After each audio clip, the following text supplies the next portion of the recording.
இயேசு கிறிஸ்துவின் இனிதான நாமத்தினாலே உங்கள் ஒவ்வொருவரையும் நான் வாழ்த்தி வரவேற்கிறேன். காட்ஸ் கிரேஸ் ஊழியத்தின் மூலம் உங்களை சந்திப்பதில் மிகவும் மகிழ்ச்சி அடைகிறேன். இந்த நாளிலும் கூட வேதத்திலிருந்து ஒரு வசனத்தை நம்ம தியானிப்போம்.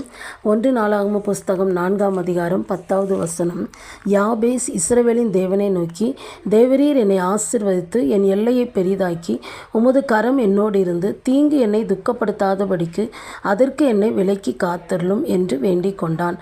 அவன் வேண்டிக் கொண்டதை தேவன் அருளினார். இந்த வசனத்தை நம்ம வாசிக்கும்போது யாபேஸுங்கிற ஒரு வாலிபன் அவனுக்காக அவன் என்ன செய்கிறான், ஜெபம்ன்றதை பார்க்குறோம். ஆண்டவரே என்னை ஆசீர்வதின்னு அவன் என்ன செய்கிறான், ஜெபம் பண்ணுறான். இந்த யாபேஸுங்கிற பேரை அவனுக்கு வச்சது யாருன்னா அவனுடைய தாய். பார்த்திங்கன்னா 9ஆம் வசனத்தில் அவனுடைய தாய் நான் துக்கத்தோடே அவனை பெற்றேன் என்று சொல்லி அவனுக்கு யாபேஸ் என்று பெயரிட்டான்னு சொல்லி சொல்லப்பட்டிருக்கிறது.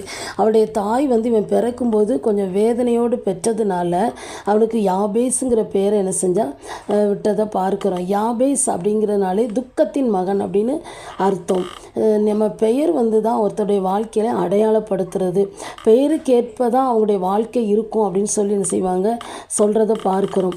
அப்போது பெயர் ரொம்ப முக்கியம். இன்றைக்கி ஒரு நபருக்கு பெயர் வைக்கிறதுக்கு தான் பெரிய பிரச்சனையாகவே இருக்குது. அதனால் எத்தனையோ குடும்பத்தில் சண்டைகள் கூட என்ன செய்கிறாங்க, போடுறத பார்க்குறோம். ஆனால் ஜெபம் பண்ணி தான் பெயர் என்ன செய்யணும், வைக்கணும். அதுதான் என்னது நல்லது. அப்போது இந்த யாபேஸ்க்கு அவங்க தாயார் என்ன செஞ்சாங்க, துக்கத்தோடு பெற்றனால துக்கத்தின் மகன் சொல்லி அவனுக்கு அந்த பேரை வச்சாங்க. பாருங்கள், அந்த யாபேஸ் ஆண்டவரிடத்தில் என்ன செய்கிறான், ஜெபம் பண்ணுறான். எப்படி ஜெபம் பண்ணான் அப்படின்னா, தேவரீர் என்னை ஆசீர்வதியும் அப்படின்னு சொல்லி அவன் கேட்குறான். என்னை ஆசீர்வதிங்கப்பா அப்படின்னு சொல்லி கேட்குறான். ஏன்னா அவன் பேர் துக்கத்தின் மகன், துக்கம் மாறணும், எல்லாரும் அதை என்ன செய்வாங்க, சொல்லுவாங்க, அப்படி தானே. அப்போது அதை என்ன ஆசீர்வதிங்க அப்படின்னு சொல்லி அவன் கேட்குறான். பாருங்கள், நம்முடைய வாழ்க்கையில் கூட ஆண்டவர் மட்டும்தான் நம்மளை என்ன செய்ய முடியும், ஆசீர்வதிக்க முடியும். நம்ம ஆண்டவரிடத்தில் கிருபைக்காக நம்ம ஜெபிக்கும்போது நிச்சயமாக நம்மளை ஆண்டவர் என்ன செய்வார், ஆசீர்வதிக்கிறவராக இருக்கிறார். நம்ம வாழ்க்கையில் சூழ்நிலைகள் எப்படி இருந்தாலும் பரவாயில்ல, நம்ம ஜெபிக்கும்போது ஆண்டவர் அதையெல்லாம் மாற்றி, தடைகள் எல்லாம் மாற்றி கர்த்தர் நம்மளை ஆசீர்வதிக்கிற ஒரு ஆண்டவராக என்ன செய்கிறாரு, இருக்கிறாரு. அப்போ அவன் அது ஆசீர்வாதத்துக்காக ஆண்டவரிடத்தில் என்ன செஞ்சான், கிருபைக்காக ஜெபித்தான். ரெண்டாவது பார்த்தீங்கன்னா, என் எல்லையை பெரிதாக்கும் அப்படின்னு சொல்லி அவன் ஜெபிக்கிறத பார்க்குறோம். அவனுடைய எல்லையை பெரிதாக்கி என்னை ஆசீர்வதிங்கன்னு கேட்குறான். நம்முடைய வாழ்க்கையில் கூட நம்முடைய விசுவாசத்தின் எல்லையை பெரிதாக்கும்னு சொல்லி நம்ம என்ன செய்யலாம், ஆண்டவரிடத்தில் ஜெபிக்கலாம். ஊழியத்தின் எல்லையை பெரிதாக்கும் ஆண்டவரே, என்னுடைய ஜெபத்தின் எல்லையை பெரிதாக்குங்கப்பா, என்னுடைய பரிசுத்தத்தின் எல்லை பெரிதாகணும், என்ன அர்ப்பணிப்பின் எல்லை என் வாழ்க்கையில் பெரிதாகணும் அப்படின்னு சொல்லி நம்ம ஜெபிக்கும்போது நிச்சயமாக ஆண்டவர் ஆவிக்குரிய வாழ்க்கையிலையும் கேட்காத உலக பிரகாரமான வாழ்க்கையில் ஆண்டவர் நிச்சயமாக நம்மளை என்ன செய்வார், பெரிதாக்கி ஆசீர்வதிக்கிற ஆண்டவராக என்ன செய்கிறாரு, இருக்கிறாரு. மூணாவது பார்த்தீங்கன்னா, அவன் எப்படி ஜெபம் பண்ணான்னா, உமது கரம் என்னோடு இருக்கணும் அப்படின்னு சொல்லி கேட்குறத பார்க்குறோம். ஆண்டோடைய கரம் இருக்கும்போது அது நம்மளை என்ன செய்யும், வழி நடத்தக்கூடியது. கர்த்தர் கரம் நம்ம மேலே இருந்தால் நம்ம பயப்பட வேண்டிய அவசியமே இல்லை. அது சரியாக ஆண்டவர் நம்மளை என்ன செய்வார், வழி நடத்துகிற ஒரு தேவனாக இருக்கிறாரு. இதை வாசிக்கும்போது எனக்கு ஒரு காரியம் ஞாபகத்துக்கு வருது. நான் இயேசுடிக்கிறார் ஊழியம் செய்த அந்த நாட்களில் ஒரு முறை லஞ்ச் டைமில் நாங்கள் அதில் சாப்பிட்டுட்டு எங்கள் டிபார்ட்மெண்ட்டில் உட்காந்துருந்தோம். அப்போ ஃபாதர் அவங்க ஷூட்டிங்க்காக மேலே அந்த ஸ்டெப்பில் ஏறும்போது என்னை கூப்பிட்டாங்க. அப்போ என்னன்னு கேட்கும்போது இது என்னதுன்னு கேட்டாங்க. இது ப்ரேயர் டிபார்ட்மெண்ட் அப்படின்னு சொன்னேன். அப்படியா அப்படின்னு சொல்லி அவங்க சந்தோஷப்பட்டு, நான் ஷூட்டிங் முடிச்சுட்டு நானும் உங்களோட இணைஞ்சு என்ன செய்கிறேன், ஜெபம் பண்ணுறேன் அப்படின்னு சொல்லி சொன்னாங்க.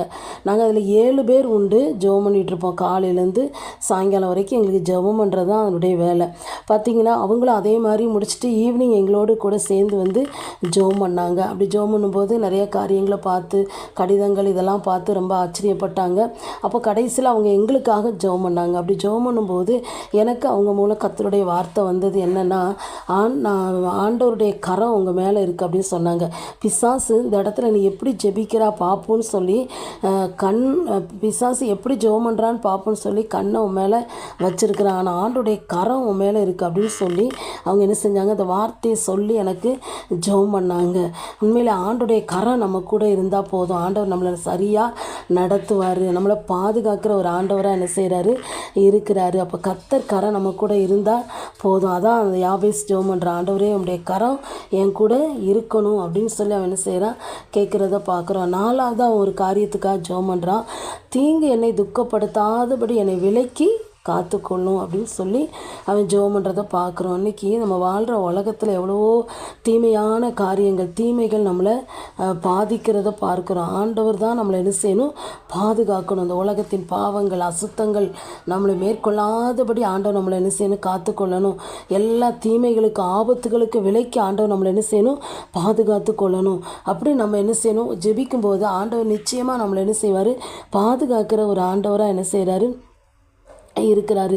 இப்படி யாபேஸ் ஜெபித்த போது அவன் வேண்டிக் கொண்டதை தேவன் அருளினான் இருக்கு. நம்முடைய வாழ்க்கையிலையும் கூட நம்ம ஜெபிக்கும் போது நம்ம ஜெபத்தை கேட்டு அந்த ஜெபத்திற்கு பதில் கொடுக்கிற ஒரு ஆண்டவராக என்ன செய்கிறாரு, இருக்கிறாரு. நீங்கள் 1 நாளாகமம் 4ஆம் அதிகாரத்தில் 9ஆம் வசனம் பாருங்கள். யாபேஸ் தன் சகோதரரை பார்க்கிலும் கனம் பெற்றவனாக இருந்தான்னு சொல்லப்பட்டிருக்கிறது. பாருங்கள், அவனை துக்கத்தின் மகனாக இருந்தவன் கனம் பெற்ற மனிதன்.